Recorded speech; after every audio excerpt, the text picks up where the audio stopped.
ایران کا بادشاہ بہت دنوں سے پریشان تھا۔ یوں تو ہر طرف خوشحالی کا دور تھا، مگر بادشاہ کی پریشانی کی وجہ اس کی اکلوتی بیٹی شہزادی ثنا تھی۔ ہر باپ کی طرح بادشاہ بھی اپنی بیٹی کی شادی کر کے اپنے فرض سے ادا ہونا چاہتا تھا، لیکن شہزادی ثنا نے بھی عجیب اعلان کر رکھا تھا کہ جو شخص اس کے سوالوں کے درست جواب دے گا وہ اس سے شادی کرے گی۔ آس پاس کی ریاستوں کے کئی شہزادے آئے مگر ناکام لوٹ گئے۔ اس ملک میں نوجوان طالب علم بھی رہتا تھا، اس کا نام اعظم تھا۔ اس نے اپنے والد سے کہا کہ وہ بھی اپنی قسمت آزمانا چاہتا ہے۔ اعظم کے والد استاد تھے اور کئی برسوں سے لوگوں میں علم کی روشنی بانٹ رہے تھے۔ ملک فارس کا وزیر اعظم، بڑے بڑے درباری اور شہر کا قاضی بھی ان کا شاگرد تھا۔ باپ نے بیٹے کی خواہش دیکھی تو بولے، بیٹا اگر تو ناکام لوٹا تو تیرا کچھ نہیں جائے گا۔ لوگ کیا کہیں گے کہ ایک استاد کا بیٹا ناکام ہو گیا۔ اعظم اپنے باپ سے کہنے لگا، بابا بڑے بڑے شہزادے لوٹ گئے، اگر میں بھی ناکام ہو گیا تو کیا ہوا؟ یہ تو مقابلہ ہے، جو بھی جیت لے، اور شاید وہ خوش نصیب میں ہی ہوں۔ آخر باپ کو بیٹے کی ضد ماننی پڑی۔ اعظم خوشی خوشی محل کی طرف چل پڑا۔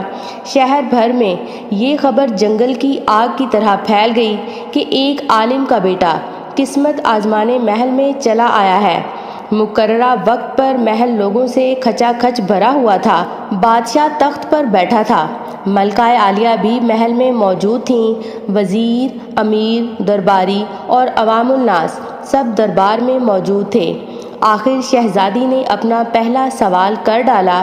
اس نے شہادت کی انگلی فضا میں بلند کی۔ اعظم نے کچھ دیر توقف کیا اور پھر شہادت والی انگلی کے ساتھ والی انگلی بھی فضا میں بلند کی۔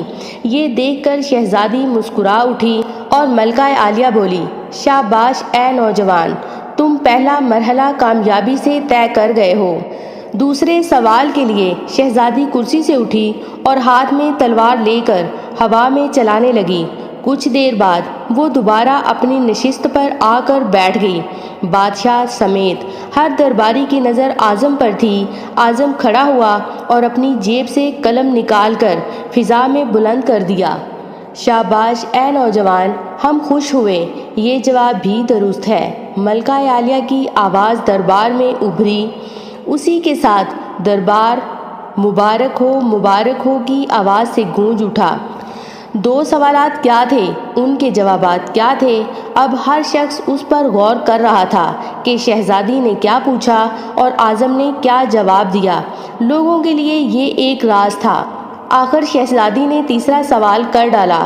وہ تیزی سے سیڑھیاں اتری اور تیزی سے سیڑھیاں چڑھ کر دوبارہ اپنی نشست پر بیٹھی۔ یہ بڑا عجیب و غریب سوال تھا۔ ہر طرف خاموشی تھی، لوگوں کی سانسیں رکی ہوئی تھیں۔ اب تو اعظم کے ہاتھ پاؤں ٹھنڈے ہوئے جا رہے تھے۔ آخر اعظم کھڑا ہوا اور اپنے دل پر ہاتھ رکھ کر شہزادی کی طرف دیکھنے لگا۔ مرحبا مرحبا اے نوجوان، مبارک ہو، شہزادی نے تمہیں پسند کر لیا ہے۔ ملکہ عالیہ کی آواز کے ساتھ ہی شہزادی ثنا شرما کر محل کے اندرونی حصے میں چلی گئی اور محل مبارکباد کی آواز سے گونج اٹھا۔ لوگ خوشی سے جھوم رہے تھے۔ وہ دل ہی دل میں اللہ کا شکر ادا کر رہا تھا جس نے اسے یہ اعزاز بخشا تھا۔ بادشاہ نے اعظم سے پوچھا، اے نوجوان، ملکہ عالیہ کو تو تم نے مطمئن کر دیا، اب یہ بتاؤ کہ تم سے کیا پوچھا گیا تھا اور تم نے کیا جواب دیا؟ اگر تم نے ایک بھی غلط جواب دیا تو تمہاری گردن اڑا دی جائے گی۔ اعظم پر اعتماد انداز میں کھڑا ہوا بولا، بادشاہ سلامت۔ شہزادی نے ایک انگلی کھڑی کر کے پوچھا تھا کہ تم کیا اللہ کو ایک مانتے ہو؟ میں نے دو انگلیاں کھڑی کر کے جواب دیا کہ اللہ اور اس کے رسول صلی اللہ علیہ وآلہ وسلم پر میرا ایمان اٹل ہے۔ بہت خوب، ہم خوش ہوئے، بادشاہ نے مسکرا کر کہا۔ اعظم بولا، اس کے بعد شہزادی نے تلوار چلا کر پوچھا تھا کہ اس سے بڑا کوئی ہتھیار ہے؟ میں نے جواب دیا، ہاں، قلم کا وار تلوار کے وار سے زیادہ کارگر ہوتا ہے۔ ماشاءاللہ نوجوان، تم نے ہمارا دل جیت لیا۔ تم نے ثابت کر دیا کہ جاہ و جلال دولت و حشمت کی علم کے سامنے کوئی حیثیت نہیں۔ لیکن تیسرا جواب بادشاہ نے حوصلہ افزائی کرتے ہوئے پوچھا۔ اعظم نے آسمان کی طرف دیکھا اور کہنے لگا، بادشاہ، شہزادی دربار کی سیڑھیاں اتریں اور چڑھیں، کرسی پر تھک کر بیٹھ گئیں۔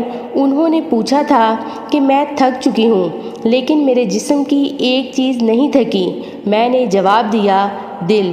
یہ پیدائش سے لے کر موت تک بغیر تھکے دھڑکتا رہتا ہے۔ بادشاہ نے اعظم کو پاس بلا کر گلے سے لگا لیا اور کہا، اے لوگو، گواہ رہنا، میں نے حقدار کا حق ادا کر دیا ہے۔ میری بیٹی ایسے شخص کی بیوی بن رہی ہے جس کے پاس علم کی دولت ہے، جسے کوئی نہیں چرا سکتا اور نہ کم کر سکتا ہے۔ بادشاہ نے اسی وقت خوشی خوشی اعظم اور شہزادی ثنا کی شادی طے کر دی۔